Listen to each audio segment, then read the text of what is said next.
Hi, I'm standing in the oldest dining room in America. This is the old 76 house, built in 1686. It was settled by the Dutch in that year, and this room was used as the public house for the town of Tappan. In this room, the Orangetown Resolutions were signed July 4th, 1774, 2 years before the declaration for the 13 colonies. That was one of our first separationist documents, the Dutch being naturally predisposed to want to separate from England. It was a strongly enough worded document that it caused the English to come across the river from New York to take Fort Lee, and in response to that, the Dutch and colonials of this area fortified what's now known as West Point. They dragged a massive chain across the river, which they floated on logs that embroiled the British ships down from the tops of the palisades. They would fire cannon into these ships, and it effectively prevented the English from capturing the Hudson River Valley, which was great for the Revolution, but really bad for this town of Tappan, because you have West Point to the north and Fort Lee to the south, and right smack in the middle you have Exit 5 off the Palisades Parkway.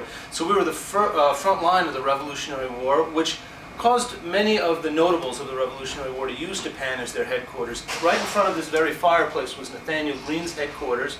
Washington, of course, slept at the DeWitt House down the street, took all his meals here with Alexander Hamilton. Lafayette's house was 2 blocks north of us. He, of course, joined these gentlemen in this room. You had Talmadge, you had a series of very important and influential revolutionary characters residing here in the 76 house. And it's because of that, in October of 1780, when Major Andre, the fellow here on the left of the fireplace, was captured with the plans of West Point by 3 characters just north of Tarrytown, these characters had enough presence of mind to bring him directly to Washington, which is why they marched him in the front door behind us and locked him up behind this little green door to my right.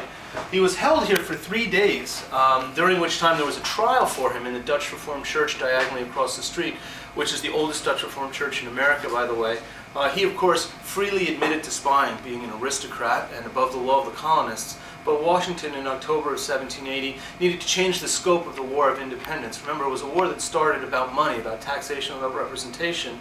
And Andre was eventually marched up to the hill behind the restaurant and executed as an aristocrat by hanging, which was unheard of. And it undermined the social structure of the colonies in a way that we as contemporary Americans have a hard time understanding.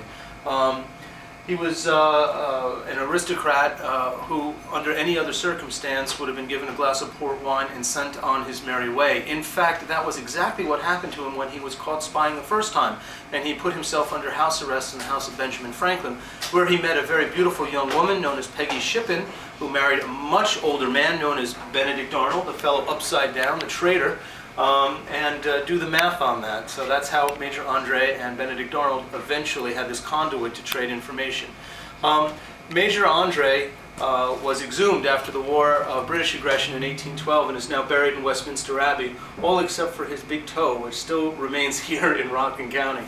There is one other very important point of American history which occurred in this very room, and that was that Washington met with Henry Clinton here on April 19, 1783, and at that meeting Clinton handed Washington the plans of the British evacuation and declared America a free and independent nation.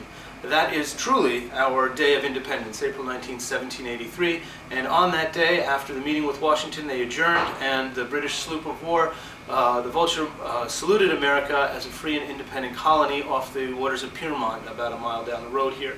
And with that, I'll conclude today's little mini documentary on the history of Tappan at the 76 House, America's oldest restaurant.